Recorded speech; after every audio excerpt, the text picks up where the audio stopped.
Welcome to IndyScotNews Midweek with guest Tommy Sheridan. Hello, Tommy. Lovely to see you again.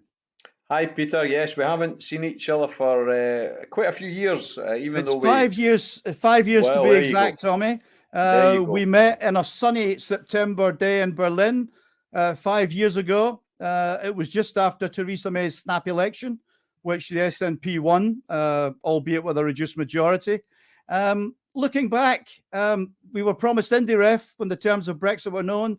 Support for independence back then was 50%, high 50% without a campaign.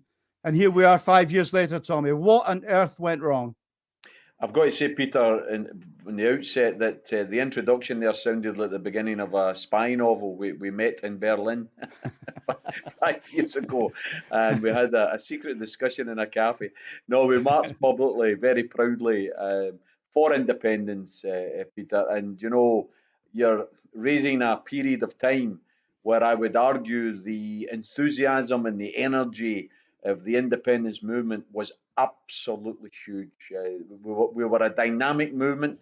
Yeah. We believed fundamentally that we only had one more push and we were going to have IndyRef 2. The 2015 general election, Peter, was an earthquake, a political tsunami across the UK, because never, for people like me, brought up in Scotland, never would you have believed that the Labour Party would be reduced to one member of Parliament, and that's what happened. I mean, incredible, 56 SNP MPs out of 59 from Scotland. It was utterly devastating and should have been the platform for IndyRef 2, because if you, go back to the Thatcher years, Peter, it was Thatcher who said, in answer to the 4 or 5 MPs from the SNP in those days who were arguing for the right to have an independence vote, she said, it's very, very simple. You can have your independence if you send a majority of MPs here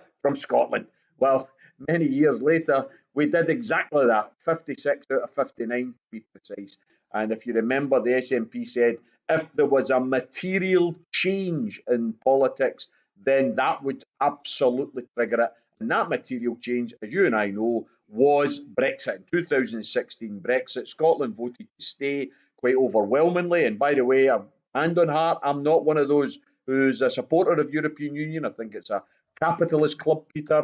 It's a big business conglomerate. I think they're not there for the interests of working class people. I understand why people voted to stay in the European Union. I understand it. However, I also have very good political reasons for wanting to withdraw from it, and I would certainly want a referendum about rejoining in the future. However, the point is, we were promised by the SNP that material change would trigger IndyRef 2. And the truth is, Peter, sadly, and not with any joy do I say this, we've been misled. 2017, 2018, 2019, 2020, we're now in 22, and despite 5 separate democratic mandates, the SNP have let us down. Yeah, very much so. Tommy, you launched the SSN, Solidarity Socialist Network blog, in early March. What is the SSN?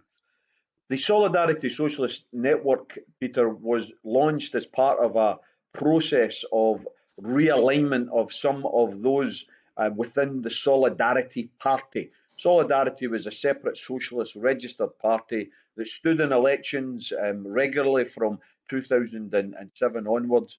And we did very well as far as the left parties were concerned. We always got the largest vote of the sort of a fringe left parties. We were always the one with the most votes. However, we never managed to secure electoral positions at a parliamentary level. We did win a couple of council seats. But with the launch of ALBA, it was felt within Solidarity that we had to put our own shoulders to the wheel of a new left of centre, radical party of independence that was there because of the disappointment, because of the letdowns of the SNP. That's why ALBA exists. And we felt that it was important that we prioritised the most important issue of all. We all believe in fighting poverty, inequality, low pay. We all believe in fighting homelessness.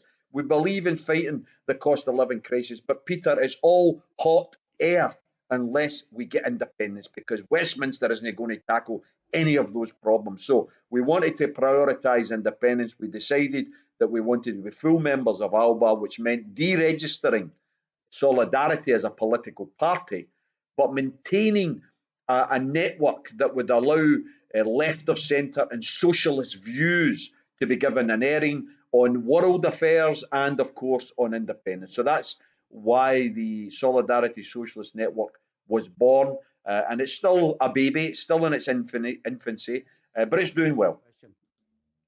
How significant is the release of the wee ALBA book, Tommy? Well, the wee ALBA book, I've got my copy here. I see you're holding it on the screen, but I've got my wee copy here as well, just so that everybody can see it.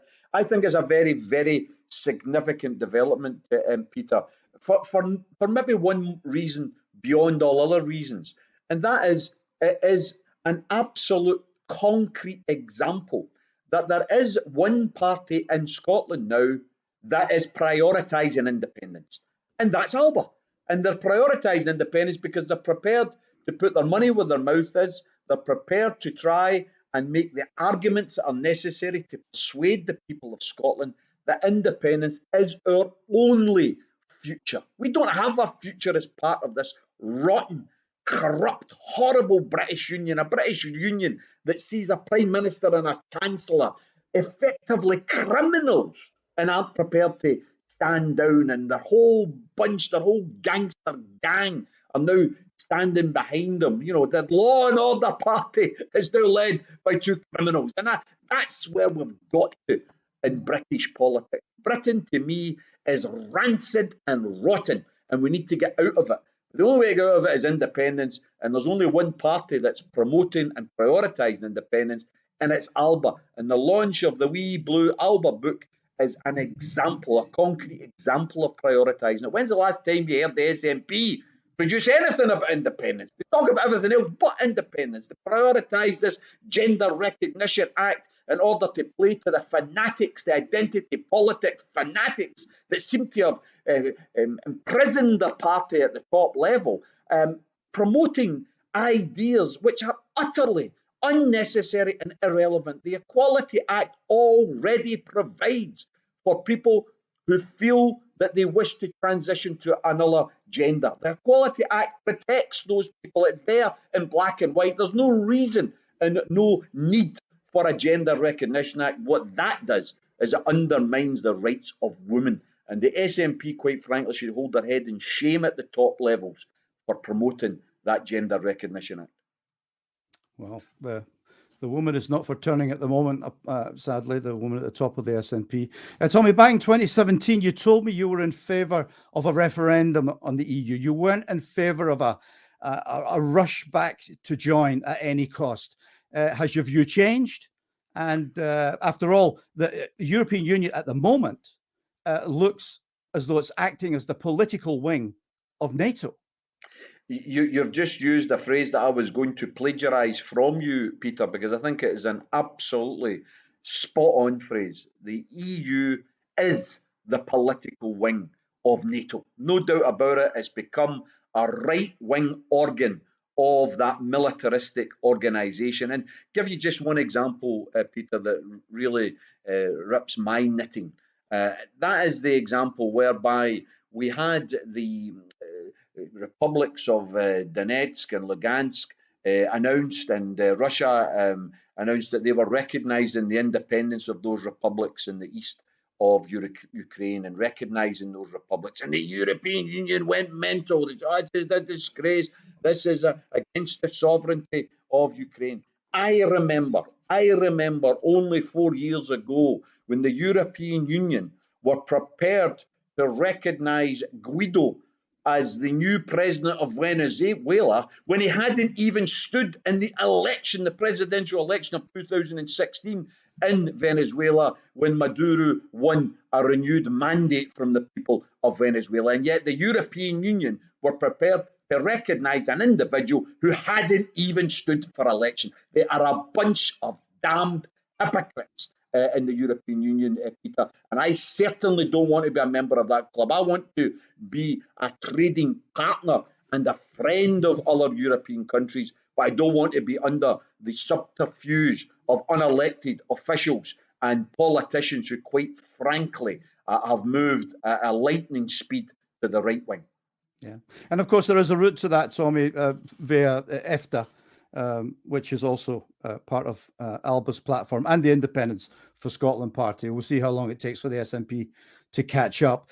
Tommy, events in Ukraine are still covered by the fog of war in many respects, but Palestine, Libya, Syria, Yemen are ongoing catastrophes created by NATO nations that barely get a mention. Why are we in the West so selective in our outrage? Peter, it's impossible to verbally express the outrage that I feel on a daily basis.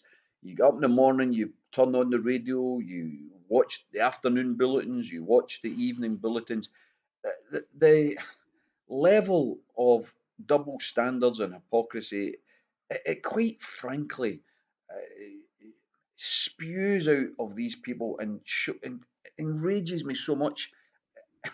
Palestine's been occupied now for the best part of 70 years. We've got a situation where I recall very recently the BBC referring to youngsters with catapults and stones as terrorists as they were trying to defend themselves against Israeli Defence Force tanks.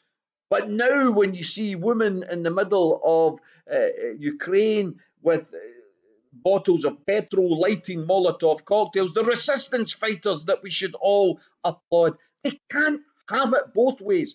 Those in Iraq who resisted the invasion were terrorists, but those in Ukraine are freedom fighters. Those in Afghanistan who resisted invasion were terrorists, but those in Ukraine are freedom fighters. It's simply, utterly stomach churning to witness the level of hypocrisy and double standards that you get from the corporate media, Peter.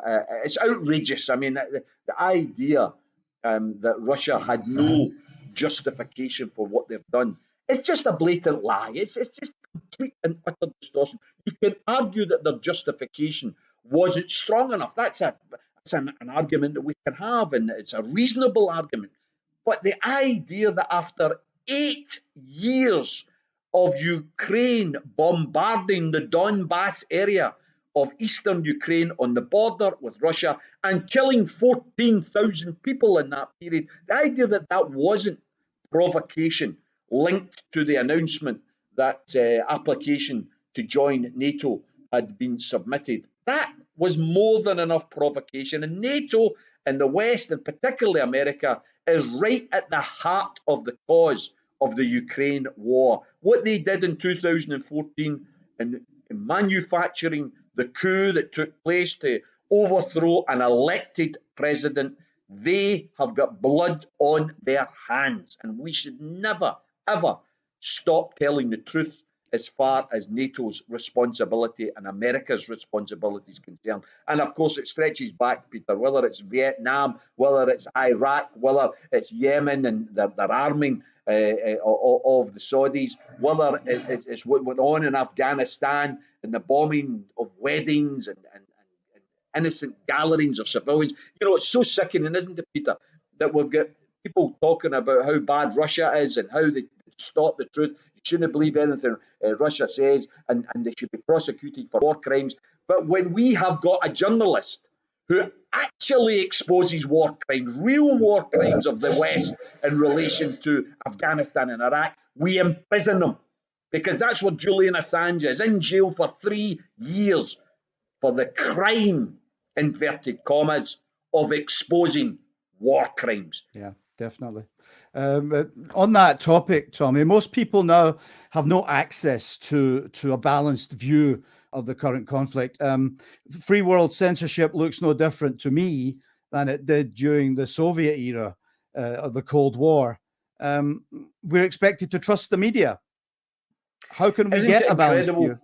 Isn't it incredible, Peter, that some normally sensible people who, up until the Ukraine war, were absolutely clear that the BBC was a biased British corporation that could not be trusted. It proved itself during the referendum that it couldn't be trusted, but it's proven itself throughout the Iraq War. It proved itself through the miners' strike. I'm old enough to remember them showing the one single train that was getting shown every night as evidence of coal being moved, when in actual fact it wasn't. But these things are just facts of life. The BBC is the establishment tool, and yet people think, oh, well, maybe it's starting to tell the truth now that the Ukraine war started. Of course it's not telling the truth.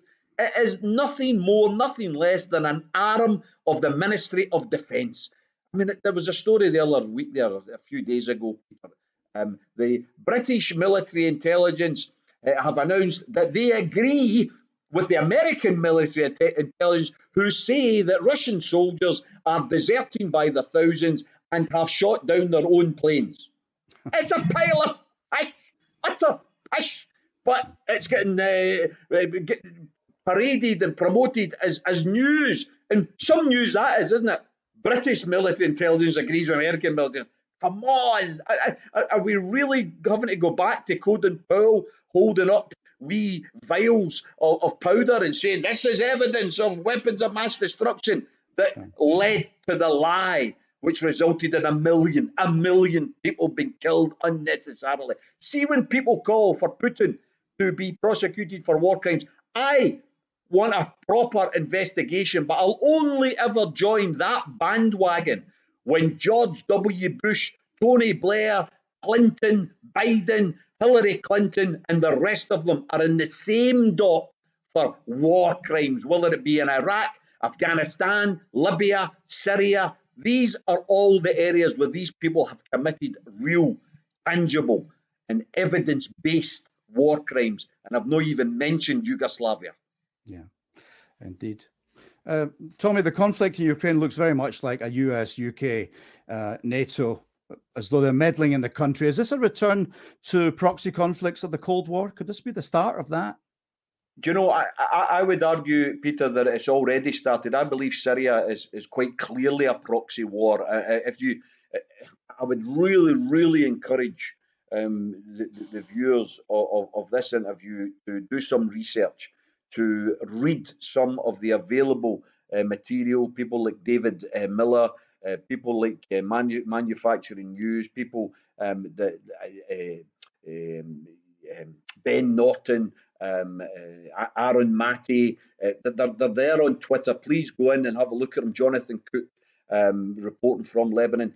Please go in and read some of their stuff. Robert Fisk, unfortunately, is no longer with us, but his marvellous array of articles and investigative journalism is there.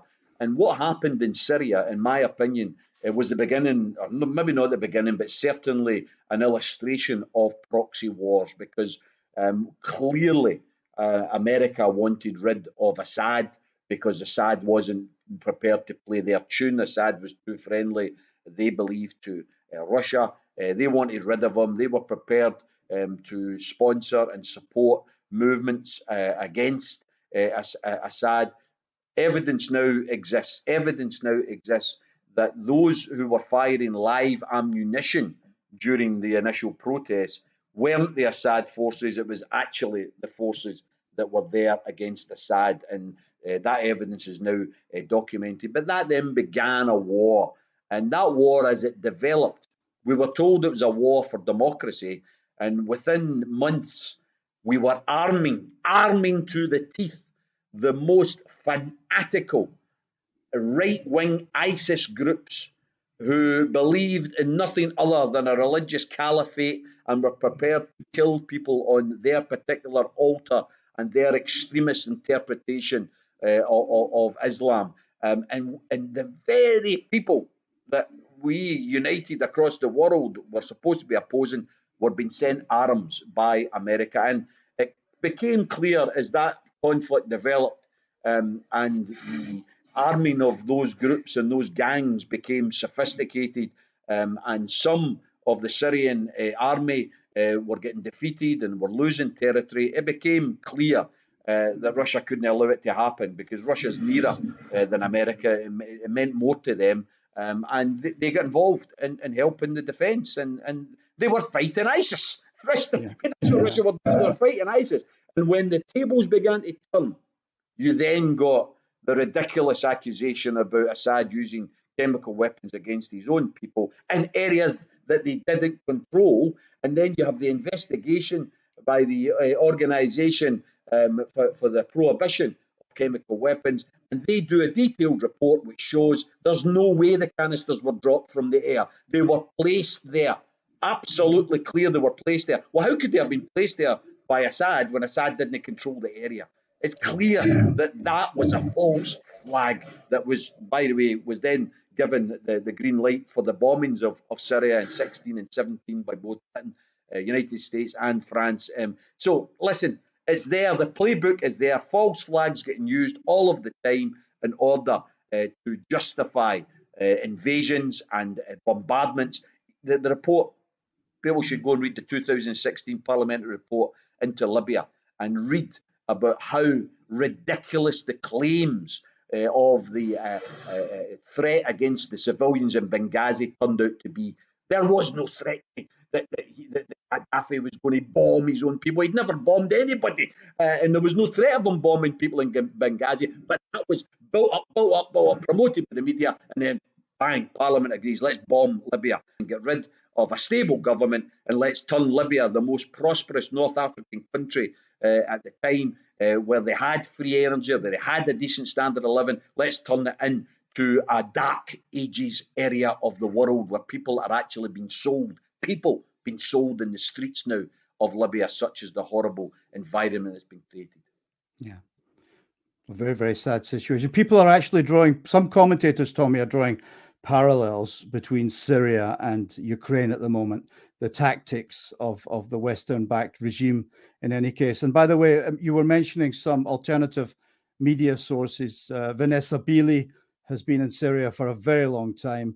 And I interviewed a correspondent, a freelance journalist, Eva Bartlett, a few weeks ago, who has spent a very long time in Syria, documenting exactly the things you mentioned. But of course, they are dismissed as Putin puppets or whatever. And but they have been there. Their feet were on the ground. Their eyes saw what was happening. And Eva, particularly, is back in has been paying visits to Ukraine again and seeing the eastern region for what is happening. Tommy, we're coming to close to the end here, but I want to have some quick fire questions with you.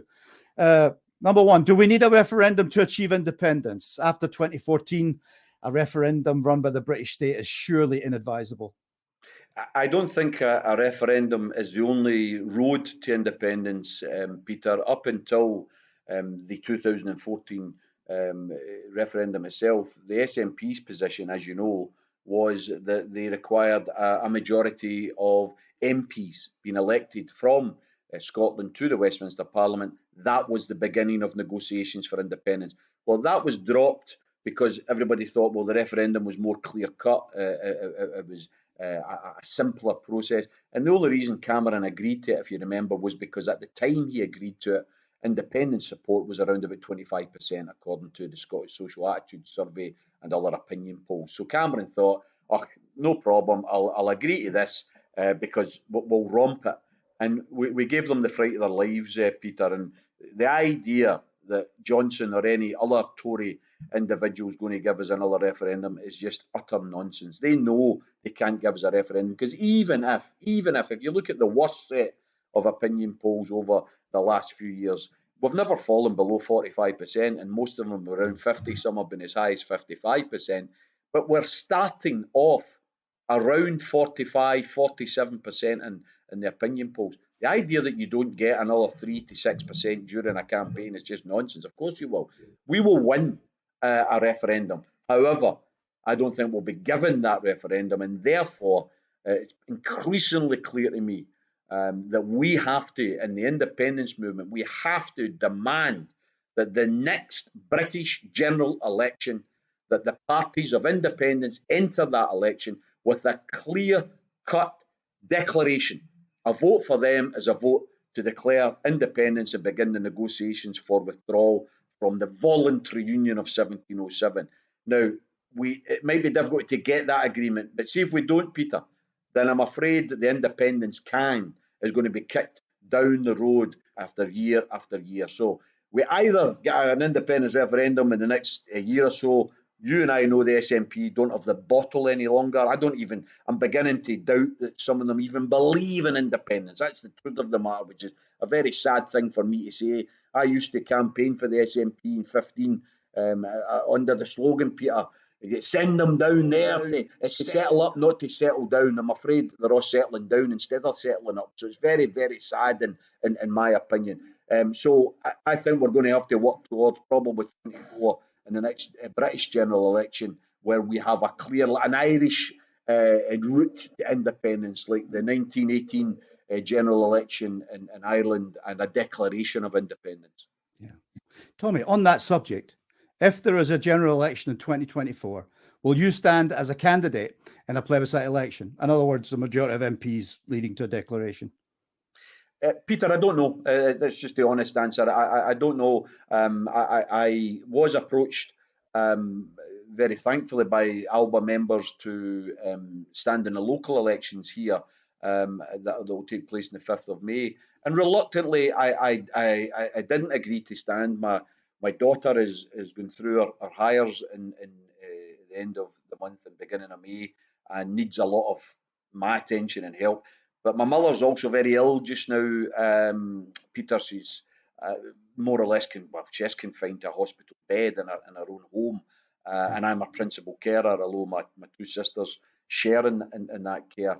And therefore, I don't have the ability to give up the time and energy that I think is required for electoral campaigns. So to answer your question, if the general election was in May, no, I wouldn't be standing as a candidate.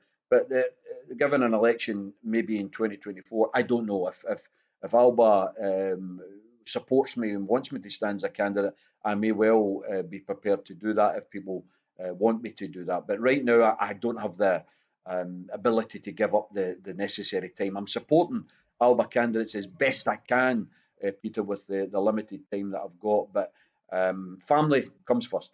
Yeah, I understand that, Tommy. But on that subject, what do you recommend in the upcoming STV elections? We've got 3 different voting systems in Scotland, and here's the third one. Come along, and I'm not convinced people understand that. Disappointed, Peter. I think you've highlighted this.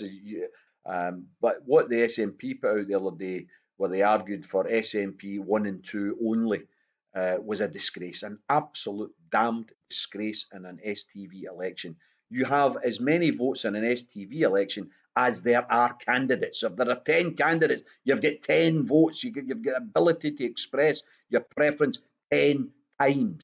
Give the SNP your first vote, but give other independents your other votes. That's what should be the position, and that's my position. That's Alba's position.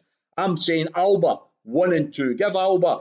Now, by the way, it might not even be Alba 1 and 2, because in many of the seats, Alba are only standing one candidate. So give Alba your first vote, but give another independence party your second, your third, your fourth, and your fifth vote.